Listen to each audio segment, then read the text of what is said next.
하나님과 자신과 타인에 대한 긍정, 사랑, 존중, 긍정, 사랑, 존중의 실천, 기쁨과 감사. 아멘. 항상 기뻐하고 범사에 감사하라는 이 하나님의 말씀을 지적인 호기심을 충족시키는 수단으로 생각하고 끝나는 것만큼 영적으로 해가 되는 것 없습니다. 알기만 하고 그것으로 다 된 줄로 아는 것만큼 영혼을 부패시키는 것 없습니다. 지적 동의는 결국 말만 떠들고 아무것도 남겨놓는 것 없는 냄새나는 썩을 육신만 남겨놓습니다. 영으로 시작했다가 냄새나는 썩을 육신으로 끝나지 않도록 어떠한 상황에서도 의도적이고 의지적으로 기쁨과 감사를 선택하시는 성도님들 되심을 축복하고 감사합니다. 자, 오늘 주제는 같이 읽어볼까요? 나는 스스로 있는 자이니라. 자, 오늘 이 말씀을 통해서 하나님이란 존재가 어떤 지적 동의 그 수준에만 머물러 있었다면 정말 시간 1초 1초 지금 나와 함께 하시는구나, 이러한 인식과 의식으로 온전하게 변화되는 시간이 될 줄 믿습니다. 출애굽기 3장 14절 같이 읽어보겠습니다. 하나님이 모세에게 이르시되 나는 스스로 있는 자이니라. 또 이르시되 너는 이스라엘 자손에게 이같이 이르기를 스스로 있는 자가 나를 너희에게 보내셨다 하라. 지난주 설교 그 기억나세요? 결어긋남. 결어긋남이 뭐죠? 상호작용. 하나님과 우리의 관계에서는 교제, 사귐이 바로 결어긋남입니다. 자, 결어긋남, 즉 상호작용을 통해서 질량을 갖는 존재하는 모든 것에 뭐가 흐르죠? 시간이 흐릅니다. 즉 시간이 흐르는 모든 것은 존재하는 것이고 동시에 존재하는 모든 것은 쇠락해 갑니다. 쇠락해 가는 것은 무엇입니까? 곧 시간이 흐르는 것입니다. 결국 스스로 존재하는 것은 이 온 우주 만물에 아무것도 없습니다. 양자역학적으로 스스로 존재하는 것은 아무것도 없습니다. 따라서 스스로 존재하는 것이 있다면 그 존재가 바로 창조주입니다. 왜냐하면 결어긋남, 상호작용을 통해서 모든 것이 존재하게 되었습니다. 그렇죠? 스스로 존재하는 것이 있다면 그것이 바로 만물의 창조주입니다. 스스로 존재하는 것은 모든 것을 인식함을 통해서 모든 것을 존재하게 만드는 창조주밖에 없습니다. 따라서 이 출애굽기 3장 14절 이 구절은 아마 성경 전체에서 창조주로서 하나님의 본질, 본성을 가장 강력하게 드러내는 말씀입니다. 놀랍지 않습니까? 하나님께서 모세에게 나는 스스로 있는 자니라 라고 말씀하신 이 장면은 정말 하나님께서 어떤 분이신지, 즉 창조주로서 우리를 포함한 이 피조세계와 어떤 관계를 맺고 계신지를 가장 잘 설명해 주고 있는 구절입니다. 이렇게 말씀하죠. 너는 이스라엘 자손에게 이같이 이르기를 스스로 있는 자가 나를 너희에게 보내셨다 하라. 스스로 있는 자가 나를 너희에게 보내셨다 하라. 즉 너희를 포함한 온 우주 만물의 창조주가 나를 너희에게 보내셨다 하라 라고 말씀하신 것입니다. 뭐라고요? 너희의 창조주가 나를 너희에게 보내셨다 하라와 동일한 말씀입니다. 이 구절에서 우리가 알 수 있는 것은 바로 창조주 하나님의 그 자존성, 스스로 있는 자존성과 초월성입니다. 나는 스스로 있는 자니라, 이 표현은 하나님께서 그 누구에게도 의존하지 않고 오직 그 자신으로 존재하신다는 뜻입니다. 아까 말씀드린 양자역학에 의하면 존재하는 모든 피조물은 어떤 방식으로든지 다른 것에 의존하면서 상호작용 가운데 존재합니다. 즉 이 우주에 스스로 존재하는 것은 아무것도 없습니다. 하지만 문제는 뭐예요? 존재하는 게 있다는 거예요. 자, 스스로 존재하는 건 아무것도 없는데 존재하는 게 있어요. 쇠락해 가지만. 따라서 스스로 존재할 수 있는 것은 인식 또는 관측 또는 말함의 상호작용을 통해서 모든 것을 존재하게 만드는 창조주밖에 없습니다. 그래서 여기서부터 잘 들으셔야 돼요. 왜냐하면 이걸 딱 인식하는 순간 살아계신 하나님께서 지금 바로 옆에 계심이 확 영감으로 들어오게 될 것입니다. 나는 스스로 있는 자니라라고 말씀하신 하나님께서는 그 자체로 완전하시고 독립적이신 분, 즉 아까 양자역학적으로는 모든 것을 인식 또는 관측 또는 말함으로 결어긋남을 통해서 존재하게 하시는 창조주이신 것입니다. 할 텐데 그래서 뭐 천상천하 유아독존 또는 일체유심조 하면서 만물은 뭐 인간으로부터 존재하게 됐다는 이러한 말을 하고 그것을 양자역학을 통해서 근거를 많이 끌어와서 이렇게 입증을 하는데 천만의 말씀입니다. 만물은 인간이 인식함으로 이 만물이 존재하게 된 것이 아니라 하나님이 인식함으로 존재하게 된 것입니다. 그 이유는 양자역학적으로 모든 것을 존재하게 만드는 이 상호작용은 상호작용하려면 둘 사이에 상호작용이 필요하죠. 둘 사이의 이 상호작용을 인식하는 영원함의 속성을 갖는 제3자가 있어야지만 이게 완성됩니다. 여기가 지금 볼 수 있잖아요. 이렇게 존재하는 모든 것을 쇠락해가지만 이 존재하는 것이 있기 위해서는 이 존재와 존재 사이의 상호작용을 지켜보는 영원한 속성을 가진 영원하신 제3자가 필요합니다. 이것이 가장 최신 양자 역학에 의한 입증된 결론입니다. 쇠락해가는 인간의 인식으로는 결코 만물을 존재하게 할 수 없습니다. 제3자가 필요합니다. 즉 영원한 속성을 가진 제3자가 있어야지만 결 어긋남을 통한 모든 존재하는 것이 가능하게 됩니다. 그리고 중요한 것은 존재한 것이 쇠락은 해가지만 이 존재하는 것을 현재의 상태로 유지시키기 위한 제3자가 반드시 있어야 하는 것입니다. 그 제3자가 누구죠? 바로 창조주 하나님이십니다. 창조주 하나님이시자 보존자이신 하나님의 존재 없이는 만물은 존재할 수도 없고 유지할 수도 없고, 뭐 인간이 만물의 영장이라고 해서 일체유심조, 뭐 천상천하 유아독존, 그래서 내가 인식하기 때문에 우주는 존재한다라는 요즘에 이렇게 주장하는 분들이 있는데 천만의 말씀, 만만의 말씀입니다.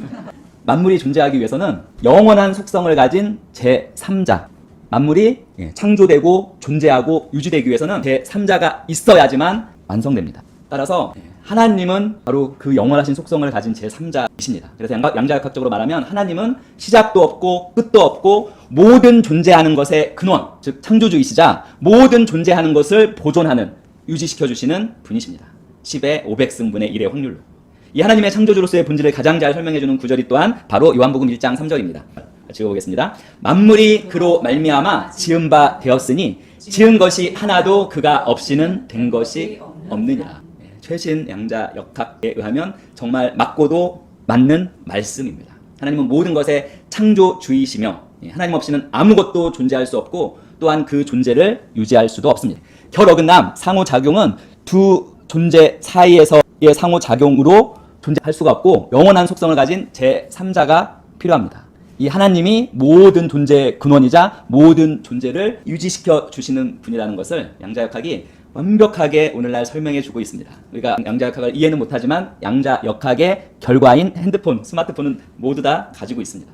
이해하고 설명할 수는 없지만 그 산물이 바로 스마트폰인데, 이제는 이해하시는 분들이 나타났는데 그 이해함의 그 설명으로 가장 완벽하게 설명되시는 분이 바로 창조주 하나님이십니다.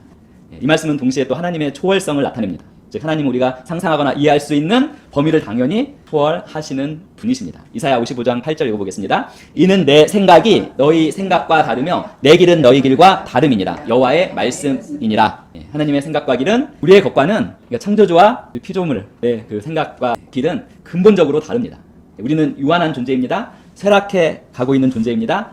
시간이 없으면 존재할 수 없는 존재입니다. 이러한 유한한 존재로서 하나님의 시공간을 초월하시고 만물을 존재케 하시는 이 하나님의 그 무한한 지혜와 계획을 완전히 이해할 수 없습니다. 하지만 우리는 그분의 신실하심을 신뢰하고 그분의 인도하심을 신뢰하는 것을 선택할 수 있습니다.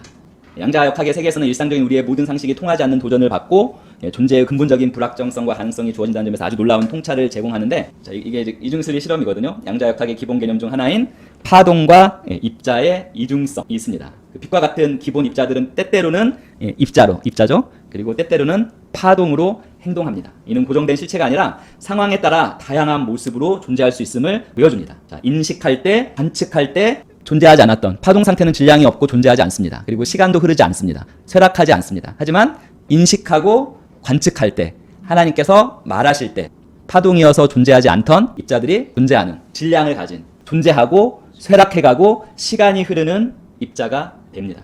하나님의 존재는 그래서 우리 인간의 한계를 가진 이해를 넘어서는 어떻게 보면 초월적이고 다차원적인, 요즘 과학자들이 11차원까지 발견했거든요. 다차원적인 것을 깨닫게 해줍니다. 하나님은 시간과 공간에 구속되지 않으며 우리가 이해할 수 있는 범위를 초월해 존재하십니다. 그리고 또 양자역학에서 또 하나의 중요한 개념은 불확정성의 원리입니다. 지난번에도 한번 보여드렸는데, 이는 시간이 흐르지 않는 양자역학에서는 모든 것에 존재하죠. 즉 어디에 있는지 정확히 알 수 없는 불확정성의 원리, 즉 존재의 근본적인 불확정성을 나타냅니다. 하지만 하나님께서는 존재하는 모든 것들의 창조주로서 스스로 있는 자라고 말씀하셨죠. 즉 그 말씀에서 우리는 하나님의 존재가 이미 우리의 이해의 범위를 초월하는 그 신비 가운데 있음을 우리는 알 수 있습니다. 따라서 우리는 하나님의 계획과 섭리를 온전히는 이해할 수는 없지만 아버지 하나님께서 아버지와 자녀의 그 상호작용이죠. 즉 관계와 교제를 통해서 우리 삶의 모든 순간에 함께 하신다는 사실은 우리가 확신할 수 있습니다.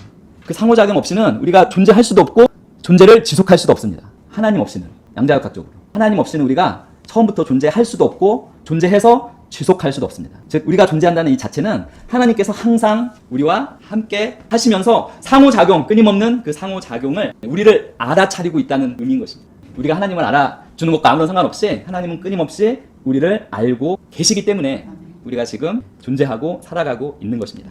양자역학의 또 다른 중요한 개념은 양자 얽힘입니다. 양자 얽힘은 두 개 이상의 입자가 서로 밀접하게 연결되어 아무리 멀리 떨어져 있어도 한 입자의 상태가 다른 입자의 상태에 즉각적으로 영향을 미치는 형상을 양자 얽힘이라고 합니다. 즉각적으로 영향을 미치기 때문에 동시성의 원리와 또한 중첩성의 원리를 가지고 있는데, 이 원리는 상호작용을 통해 존재하는 모든 것들이 서로 연결되어 있음을 보여줍니다. 하지만 하나님은 이와 다르죠. 하나님은 다른 어떤 것에도 의존하지 않고 스스로 존재하십니다. 그 스스로 존재하시는 분이 계시기 때문에 만물이 존재할 수 있고 만물이 유지될 수 있는 것입니다. 이 세상에 존재하는 모든 것은 하나님이 끼어있는, 제3자 하나님이 끼어있는 이 상호작용을 통해 유지되며, 이 상호작용이 사라지면 모든 것은 즉시 다시 무로 돌아갑니다. 하나님은 오직 그분 자신으로 존재하시며 영원히 변함없이 계시면서 상호작용으로, 즉 관계를 통해, 사귐을 통해 모든 존재하는 것을 유지시키고 계십니다. 하나님은 우리가 경험하는 현실을 초월하는 분이십니다. 따라서 그분의 뜻과 계획은 우리의 이성으로는 온전히 이해할 수 없는 초월적이고 신비로운 것이라는 것을 우리가 인정하셔야만 합니다. 알 수도 있지만 감히 알 수 있다라고 단정 지을 수는 없습니다. 하나님께서 나는 스스로 있는 자라고 말씀하신 것은 창조주로서 그분의 정말 무한한 능력과 지혜, 그리고 존재의 근원 되심을, 그리고 모든 존재하는 것을 유지시키고 계심을 나타내는 것입니다. 자, 이처럼 하나님은 우리가 이해할 수 없는 방식으로 우리와 함께 하시고 우리의 삶을 이끌어 가십니다. 하지만 제가 말씀드린 것처럼 양자역학적으로 우리와 피조 세계가 존재한다는 것은 곧 하나님이 우리와의 상호작용, 제3자로서 상호작용 가운데에서 실제하신다는 것, 즉 살아 계신다는 것의 확증입니다. 확증. 천상천하 유아독전 일체 유심조가 아니라 살아 계시는, 실제하시는 하나님이 계시기 때문에 이 온 우주 만물이 존재하는 것입니다. 살아 계신 하나님, 실제하신 하나님. 왜냐고요? 만물이 지금 존재하고 유지하고 있기 때문에. 하나님은 창조주이자, 이 온 우주 만물의 창조주이자 보존자로서 지금 살아 계십니다. 따라서 우리는 항상 그 하나님의 말씀에 귀 기울이고 그분 안에서 그분과 함께 믿음으로 나가는 것입니다. 사랑하는 성도 여러분, 우리의 이성을 넘어서는 창조주 하나님의 신비와 그분의 그 자존성, 스스로 계시는 자존성을 우리가 신뢰하면서 우리의 삶 속에서 그분의 뜻을, 말씀을 통해 계시는 그분의 뜻을 찾고 따르고 그분의 축복의 통로가 되는 우리 모두가 되기를 축복합니다. 그래서 하나님의 이 자존성과 이 초월성이 우리의 삶에 주는 영적인 의미를 딱 3가지 말씀드리고 말씀을 맺도록 하겠습니다. 아주 간단합니다. 한번 같이 읽어보겠습니다. 3가지. 하나님의 이 자존성과 초월성이 우리 삶에 갖는 의미. 첫 번째는 우리는 겸손해야 합니다. 하나님 앞에서 우리는 우리의 유한함과 상호 의존성을 깨달아야 합니다. 즉 우리와 존재하는 모든 것, 즉 이 온 우주 만물은 스스로의 힘으로는 결코 살아갈 수 없습니다. 존재할 수도 없고 존재를 유지할 수도 없습니다. 즉 이것을 가능하게 해주시는 살아계신 하나님의 선하심과 인자하심의 은혜와 자비 없이는 결코 존재할 수도 없고 살아갈 수도 없다는 것을, 이건 양자역학적인 결론입니다. 이것을 인정하고 우리는 겸손해야 합니다. 우리가 존재하고 살아가게 하는 것은 하나님의 능력으로만 가능한 것입니다. 우리는 겸손해야 합니다. 두 번째는 무엇인가? 두 번째, 우리는 신뢰해야 합니다. 상호작용으로 우리와 우주 만물을 존재하게 하시고 그 존재를 유지하게 하시는 하나님은 우리보다 훨씬 더 크시고 우리보다 훨씬 더 지혜로우신 분이십니다. 그것을 인정한다면 그 하나님의 계획이 완전하다는 것과 하나님의 그 뜻이, 특별히 아버지와 자녀로서의 하나님의 그 뜻은 항상 우리를 위한 최선의 것임을 항상 신뢰해야 합니다. 우리 아까 고백한 거 있죠? 나는 아버지와 아들과 성령 하나님은 항상 옳고 선하시다는 것을 고백해야 합니다. 자, 마지막은 무엇입니까? 우리는 경배해야 합니다. 이 하나님이 가지고 계신 이 자존성과 초월성, 온 우주 만물을 존재하게 하고 유지하게 만드는 이 자존성과 초월성이 바로 우리가 피조물로서 겸손하게 하나님을 경배해야 할 이유입니다. 이 하나님의 위대하심과 완전하심을 찬양하면서 우리의 삶 속에서 하나님께 영광을 드리는 것입니다. 그분의 영광을 드러내고 그분께 영광을 드리는 것입니다. 자, 우리는 항상 그분의 뜻 분명하죠. 우리는 항상 기뻐하고 쉬지 말고 기도하며 범사에 감사함으로 그분의 뜻을 따라가면서 그분의 말씀에 순종하는 삶을 살아야 합니다. 과학자들은 제3자라고 표현하지만 하나님 외에는 없습니다. 창조주이시자 보존자이신 그분이 계시기에 우리가 지금 존재하고 있는 것입니다. 지금 이 1초가 우리가 지금 존재를 이어갈 수 있는 것, 그 제3자, 상호작용하시는 그 제3자, 영원하신 속성을 가진 그분 때문에 지금 존재하고 있는 것입니다. 그것을 인식하고 의식하십시오. 우리가 숨쉬는 순간순간마다 우리를 존재하게 하는 그 하나님의 손길을 느껴보십시오. 지금 존재하십니다. 그분 없이는 존재할 수 있는 것은, 그리고 존재하고 나서 유지될 수 있는 것은 아무것도 없습니다. 이 온 우주에. 사랑하는 성도 여러분, 오늘 우리가 묵상한 출애굽기 3장 14절의 이 말씀, 나는 스스로 있는 자인이라, 이 말씀을 다시금 마음속에 새기시고 그 말씀이 말해주고 있는 하나님의 자존성과 초월성을 다시금 더욱더 인식하시고 의식하셔서 그 하나님 앞에 겸손하고 그 하나님을 신뢰하고 그 하나님을 경배하는 축복의 자녀로서 축복의 삶을 사시기를 예수님의 이름으로 기도합니다. 기도하겠습니다. 전능하신 하나님 아버지, 오늘 우리는 아버지의 말씀을 통해서 아버지의 자존성과 초월성에 대해서 다시금 인식하고 의식하며 깨닫습니다. 하나님 아버지는 스스로 존재하시는 유일하신 분이시며 모든 것을 존재케 하시고 그것을 유지하시는 감히 우리의 이성으로 이해할 수 없는 초월적인 분이십니다. 우리는 우리의 유한함과 이 의존성을 깨닫고 겸손하며 아버지의 인도하심을 신뢰하며 항상 아버지를 경배하는 삶을 살아갑니다. 그러한 삶을 더욱더 힘차게 살아가게 하심을 감사하고 우리 살아가시는 성도님들을 축복합니다. 예수님의 이름으로 기도드립니다. 아멘. 믿음의 고백 기도하겠습니다. 나는 항상 나의 영으로 나의 혼을 바라봅니다. 영인 나는 믿음의 사람입니다. 영인 나는 의로운 사람입니다. 영인 나는 사랑의 사람입니다. 영인 나는 지혜의 사람입니다. 영인 나는 부유한 사람입니다. 영인 나는 탁월한 사람입니다. 영인 나는 건강한 사람입니다. 영인 나는 사탄의 머리를 밟고 있는 사람입니다.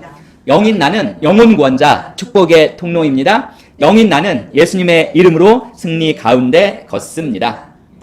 하나님, 온 심령으로 예수 그리스도 살아계신 하나님의 아들을 믿습니다. 예수님이 나와 나의 죄를 위해 돌아가셨고 하나님께서 예수님을 부활시키셨으며 예수님이 오늘 살아계심을 믿습니다. 나는 내 입으로 예수 그리스도께서 오늘부터 내 삶의 주인 되심을 고백합니다. 예수님을 통해 예수님의 이름으로 나는 영생을 가졌고 다시 태어났습니다. 하나님, 나를 구원해 주심을 감사합니다. 나는 이제 하나님의 자녀입니다. 예수님의 이름으로 기도합니다. 아멘.